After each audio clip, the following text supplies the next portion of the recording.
In today's episode, there's so many people that are doing workshops, webinars. I want to show you the secret strategy to put into each of your webinars to double your conversions at the end to get people to buy.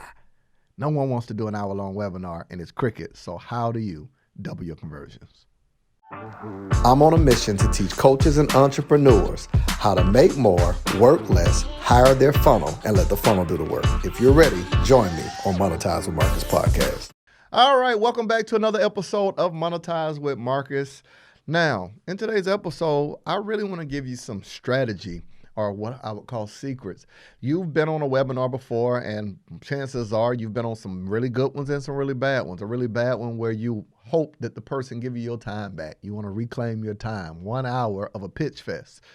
Now, if you're on the other side of that and you're the person that is you're a coach, entrepreneur, chances are you are, if you're listening to this, or even if you're a business owner wondering, let's say if you are in the event space business. Most people in the event space business never really put out online workshops to educate people. So I want to talk about, regardless of what business you are, I think online workshops, webinars are a phenomenal way for you to capture an active audience, educate them, share your story, and be able to convert an influx of. You do not have to sell on a webinar. You can convert them into a call that you follow up. So I'll talk about that, what I call a takeaway sale or reverse sale, where you lead everyone on the webinar throughout into a scheduled call. And from that, this might be great for photographers, videographers. Just imagine if you did a online workshop or webinar and you educated people, it was fun, exciting, interactive, you answered questions, you could then take that and throughout the webinar, let's just say you were bonusing people access to a follow-up call directly after. You did the webinar at 3 o'clock and you said for the next 4 hours you're taking calls. You can reverse that now, start hopping on the phone with them and doing it that way if you have that type of business model. Or if you have a digital product, a course to sell, you can close the sale. But I want to talk about some different structure you should have in place, all right? Now, here's what I think. The only way that a workshop or a webinar works is if a person initially in the beginning stages of it trusts you, but nobody want to listen to you just talk about yourself. So they don't want to hear, hey, so it all started when I was a twinkle in my mother's eye. Then I was always successful. I had a Lambo, this. Like, you ever seen that person that over talks about themselves? Here are a few things that I think should be present in your webinar in a different way. You should educate them about you, but here's the way I think you ought to put it in place. So I think those first few slides in your webinar should be to get buy-in, right? To get people to agree with you, locate themselves. Here's one of the things I do. In the first few slides of my online workshop, I have this model that I walk through, the 4 stages of where entrepreneurs are. They're either in the making money phase, so the making money phase, stacking money phase, the spending money phase, investing money phase. And I explain and break down what each of those phases are. And then I get people to type in the chat whether they're in phase 1, phase 2, phase 3, phase 4. It's a buy-in, right? Initially, right off rip. Now, then I start telling my story in context of that, talking about how when I was in the make money phase, this is typically between $0 to $10,000 a month, right? Where a person's trying to do that. This allows me the opportunity to share my story in context connected to them already locating themselves, getting them to identify with, I've been where you've been, right? A great workshop, webinar, thing of that nature allows you the opportunity to teach people and blend your story into it. So I would suggest whatever your framework is. Let's just say you're a photographer. Let's say you are a fitness instructor. In your first few slides, you could literally get people to gauge where they are in their fitness journey. Are you a couch potato? Are you a person who used to be an athlete who's trying to get back into tip-top shape? I want to see who's on here. Just tell me where you are, type 1, 2, or 3. That buy-in, now you can share your story of where you are in it to get that buy-in, that agreement, and then you can reposition it into this next phase. So that was the first phase. I'm trying to tell y'all, these podcasts are really like keynote addresses. They like work, like this is an online workshop. I'm walking you step by step. So you got that framework, you're getting the buy-in, you're transitioning out of that into the first thing I think you ought to have in your online workshop that just doubles your conversions is I think immediately you ought to dispel myths and moves into what I call thought reversal. So here we go. How do you dispel a myth? If they believe that what they're doing is currently working, you're not going to get them to convert and buy something from you. So in order to get them to buy from you, they've got to buy into the same thing you believe they got to believe. In order to get them to buy from you, they have to believe that what you believe, they believe. Now, how are you going to convince them of that? You have to figure out some level of thought reversal, so you got to debunk some myths. So if I'm in the space of helping people make money online, some of the greatest myths that people have are surrounding, they think when they get a website. So how many times have you before had something you want to sell, and the only two thoughts in your mind was, I need a logo, I need a website.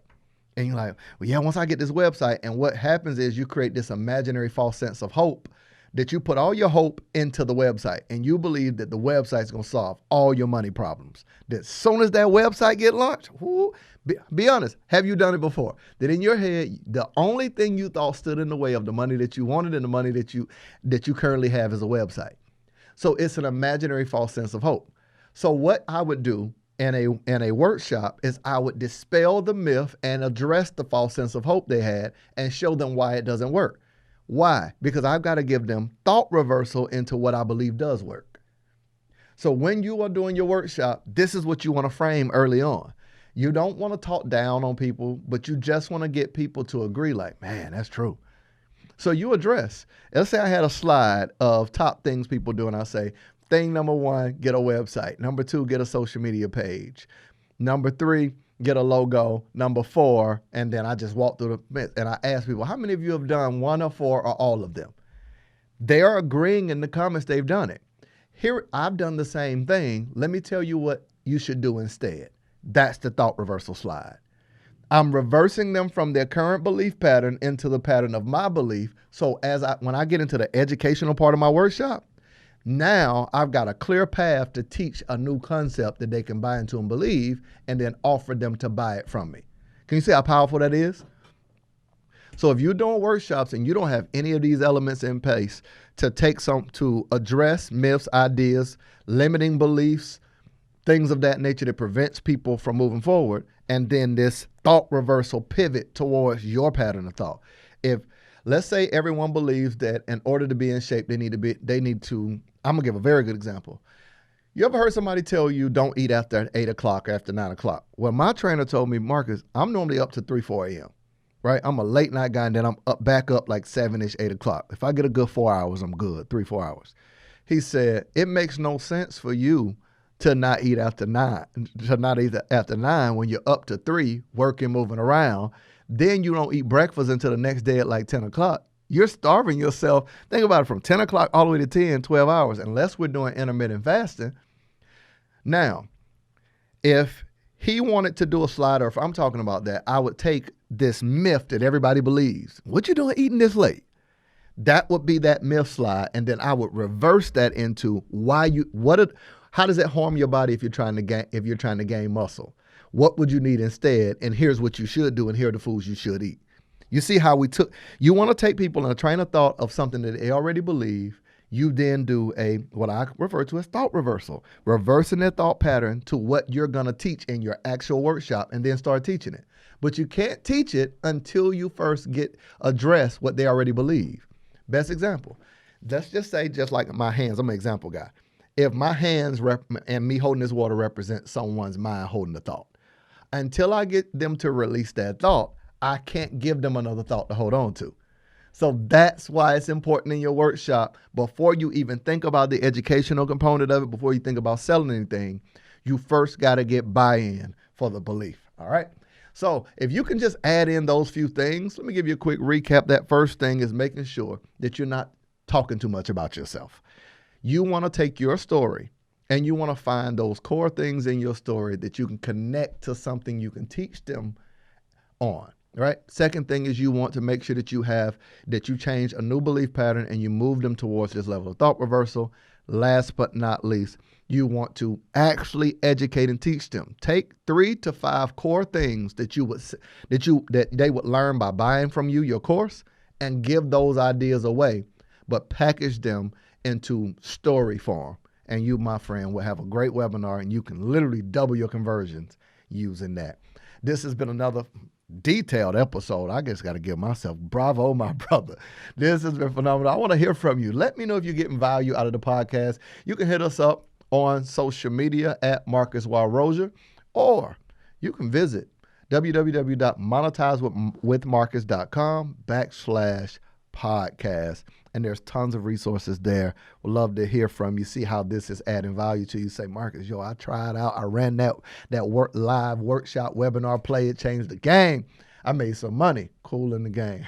I'll see you in the next episode.